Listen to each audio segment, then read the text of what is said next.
Bon, là, je pense que c'était assez important et urgent de créer ce podcast pour tous les étudiants qui passent une très mauvaise fin d'année, due au confinement, due au Covid, due au couvre-feu, due à tout ce qu'on nous impose pour faire face à ce virus, mais qui certes nous protège peut-être sur le plan de la santé, mais pas du tout sur le plan du moral, de la santé mentale.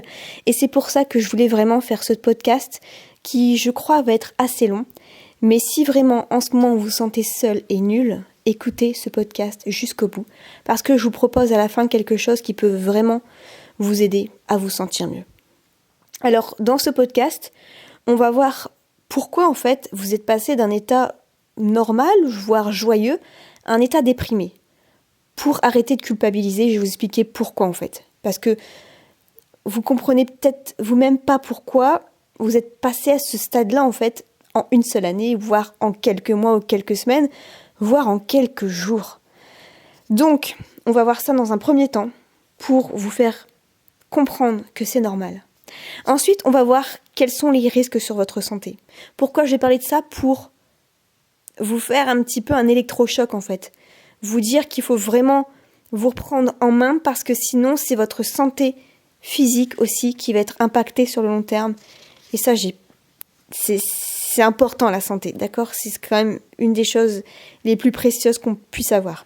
Ensuite, on verra aussi si vous êtes sensible à une dépression, s'il y a quelques signes qui montrent que vous êtes déprimé ou vous êtes en chemin ou pas du tout, et dans ce cas-là, vraiment tant mieux. Et on verra un petit peu comment retrouver le moral dès demain. Je vais vous donner quelques petites astuces et je vous proposerai quelque chose aussi à la fin pour vous aider à aller mieux. Donc, déjà, qu'est-ce qui fait que vous êtes passé d'un état joyeux à déprimé?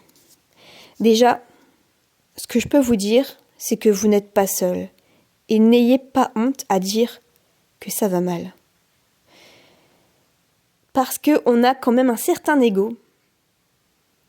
Et il faut quand même... C'est pas facile d'avouer que tout va mal. Mais si vous l'avouez, au moins, vous montrez aussi votre côté humain. Et c'est une main tendue que vous faites d'un certain côté. Parce que dire que ça va mal, c'est des gens qui vont l'entendre et c'est des gens qui peuvent vous aider aussi. Et c'est tout à fait normal en fait qu'il y ait des hauts et qu'il y ait des bas. Mais sauf que là, il y a beaucoup de bas en cette année 2020 et même on n'arrive pas à remonter la pente. Mais c'est normal, vous êtes beaucoup dans ces cas-là.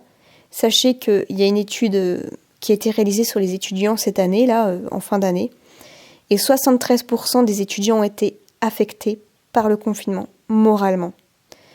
Donc vous êtes vraiment très loin d'être les seuls. Et je pense même que ce chiffre arrive facilement à 80%, c'est juste que peut-être qu'il y en a qui ont été, qui ont été interrogés alors qu'ils se trouvent en présence de leur petit ami ou de leur meilleur ami, ils n'osent pas dire que ça va pas, parce que l'autre personne en face a l'air d'aller bien. Donc on fait semblant, et on n'avoue pas. Donc je pense qu'on doit être pas loin des 80%, donc vous voyez, vous êtes vraiment pas du tout la seule ou le seul. Et on voit plein d'articles en ce moment, on voit plein de reportages. Il y avait encore un reportage sur TF1 qui expliquait un petit peu tout ce mal-être des étudiants. Donc, soufflez un bon coup et dites-vous, c'est normal. C'est juste normal. Et malheureusement, même pire que ça, il y a 23% des étudiants qui, cette année, ont eu des pensées suicidaires. Ce chiffre, il est juste monstrueusement énorme.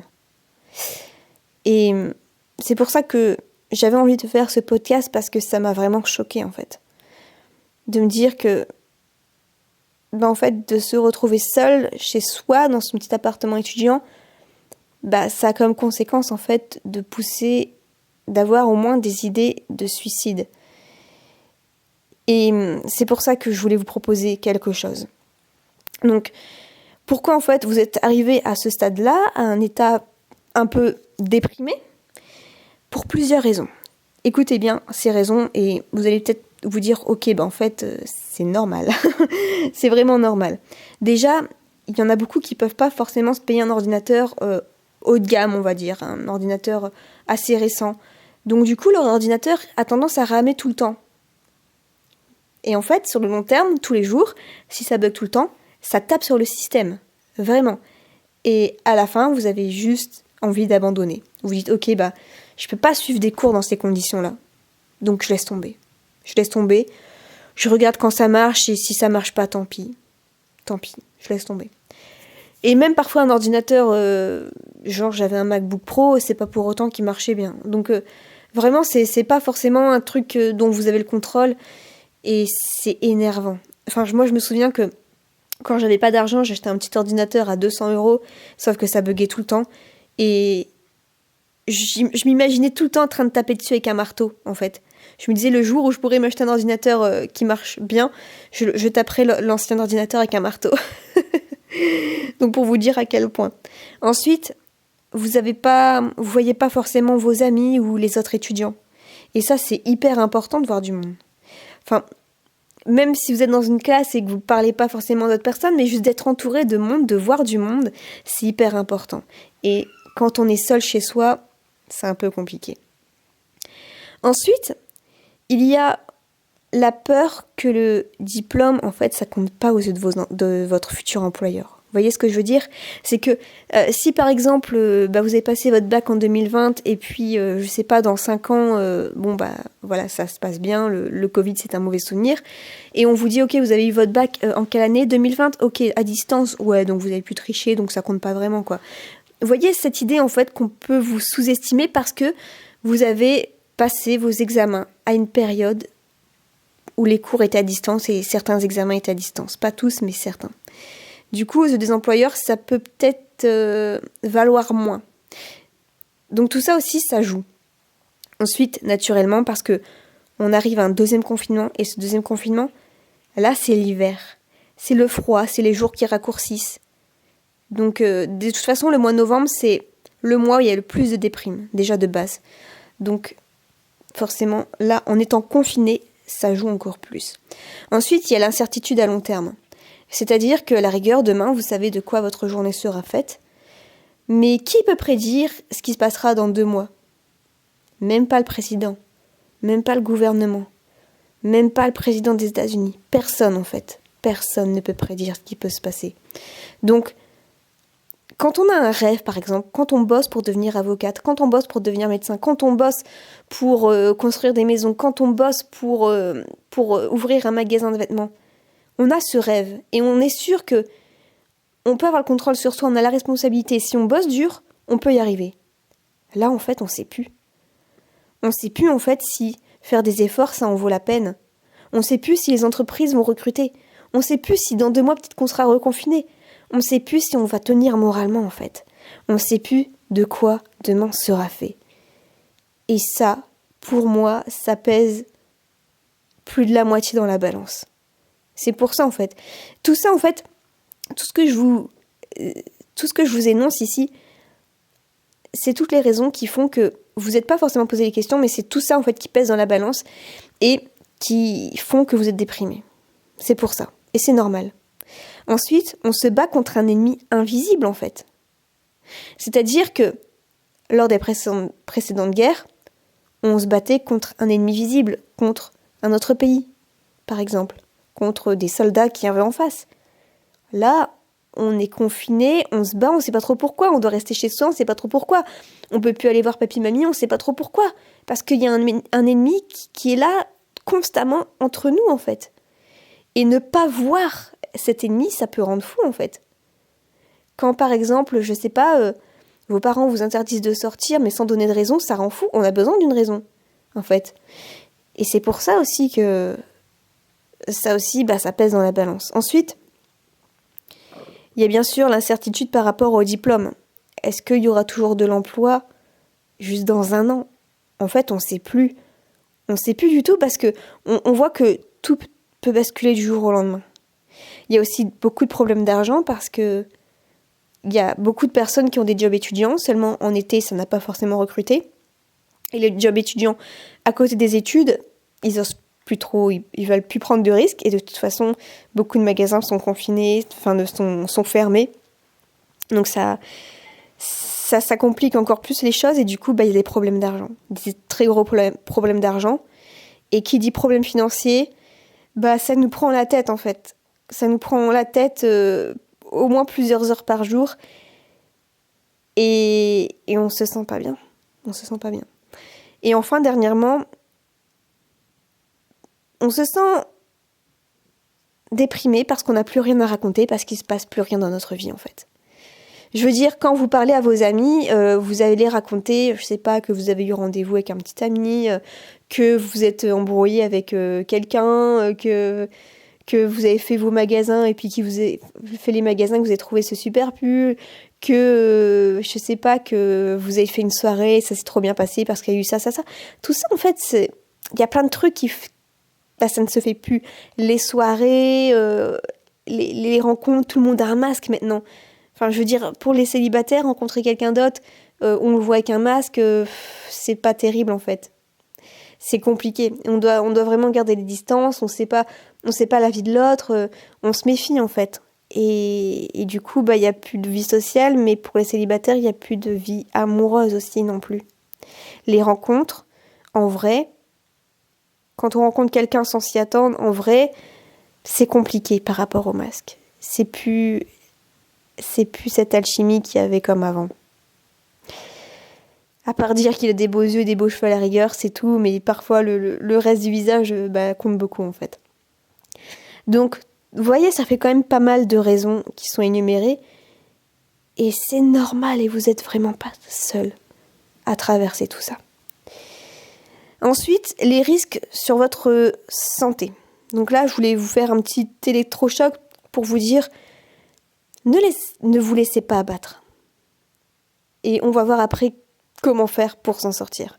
Déjà, il y a une étude en 2013 à Chicago qui a démontré en fait que quand on est isolé, il y a une baisse de l'activité du système immunitaire.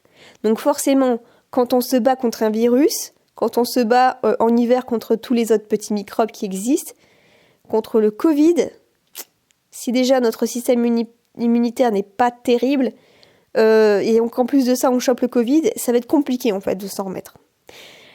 Ensuite, il y a une étude en 2018, donc assez récente, en Floride, qui a démontré que quand on était exposé davantage à la solitude, on augmentait ses chances de 40% de démence, de dépression et de cancer.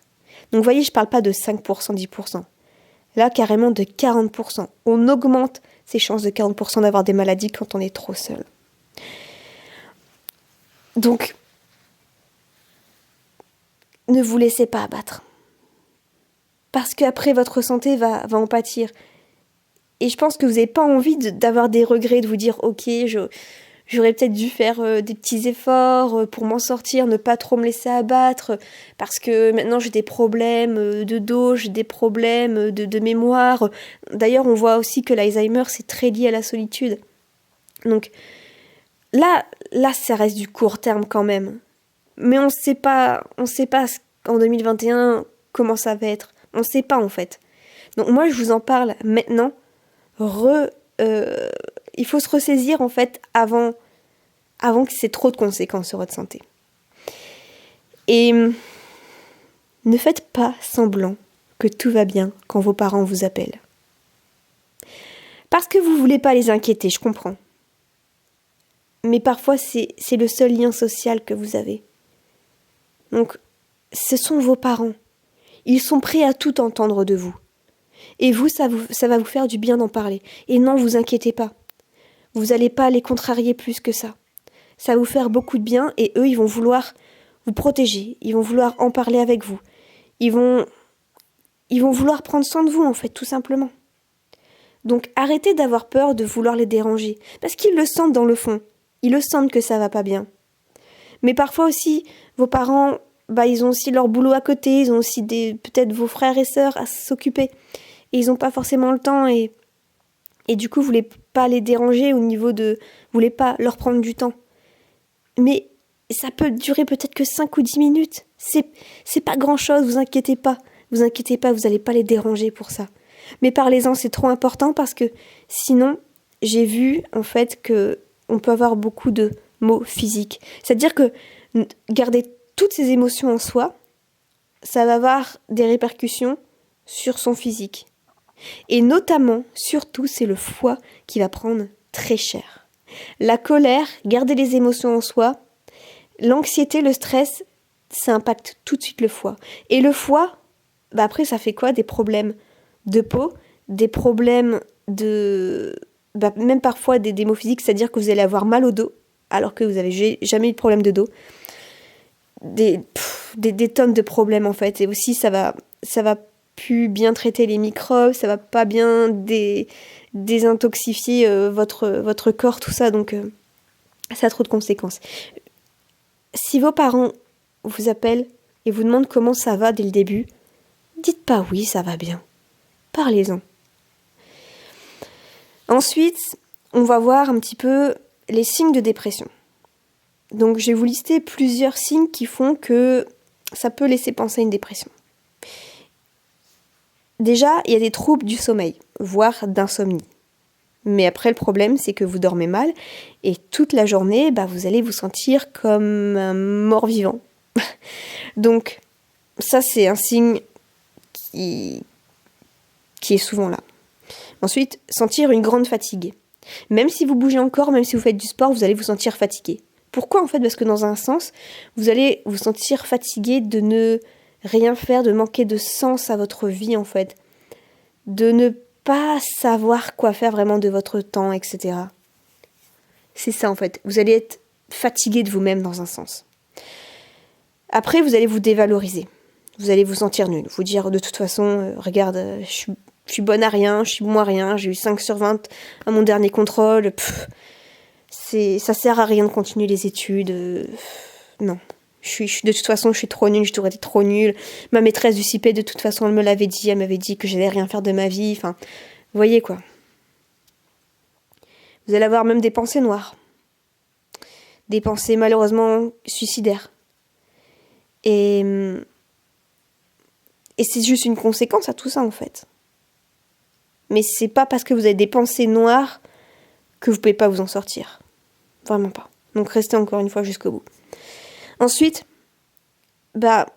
limite, vous n'allez pas chercher d'aide ni vous n'allez pas en parler parce que vous dites au fond de vous-même qu'il n'y a pas de solution de toute façon, donc ça sert à rien d'en parler. Mais si, bien sûr que si, il y a des solutions. Et la première des solutions, c'est déjà d'en parler.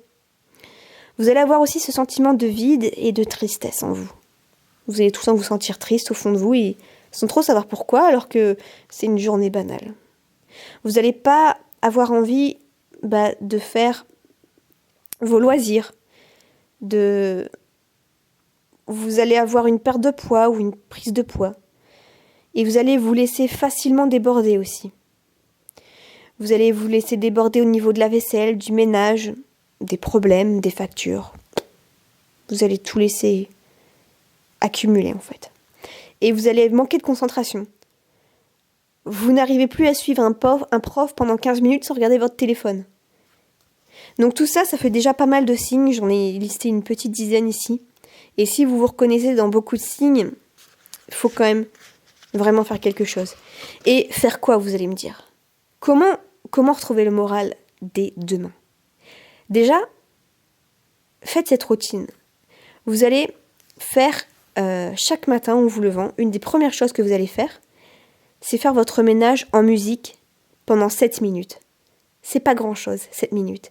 Ça va vous faire du bien au niveau de votre énergie, de vous dépenser, au niveau du moral avec des bonnes chansons de musique en ménage. Vous n'allez pas faire ça sur des musiques tristes. Et aussi, vous allez vous sentir mieux parce que votre intérieur sera plus rangé, plus aéré. Et ça va vous faire du bien en fait aussi au moral de voir que tout est bien rangé. Ensuite, n'hésitez pas à faire une petite cure de vitamine C. Covid ou pas Covid, en hiver, c'est important parce qu'on se sent tous fatigués plus que d'habitude. Donc déjà, avoir un peu de vitamine en vous, ça va vous faire du bien sur tous les plans. Ce que vous pouvez faire aussi, c'est, si la nature, vous ne pouvez pas trop aller dans la nature, vous êtes confiné, amenez la nature chez vous. Si vous avez peut-être 5-10 € à dépenser, achetez-vous un bouquet de fleurs. Ça vous fera vraiment du bien. Et sinon, pendant que vous faites une promenade, cueillez un petit bouquet de pâquerettes, de tulipes, de ce que vous voulez en fait. et ramenez-le chez vous. Et mettez-le sur votre bureau.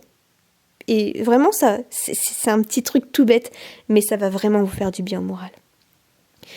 Et enfin, la dernière chose, celle du pourquoi j'ai fait ce podcast, c'est que si vraiment ça ne va pas bien, eh bien envoyez-moi un email. Je vous mettrai mon email en privé sous cette vidéo. Et vous pouvez m'écrire. Et écrire déjà, c'est se libérer. C'est pas moi qui l'ai dit, c'est le psychologue qui s'appelle James Pennebaker, qui en 1997, il a fait des études et il a prouvé que écrire son sentiment de déprime, de colère, de stress, ça améliore nettement la santé, non seulement mentale, mais aussi physique.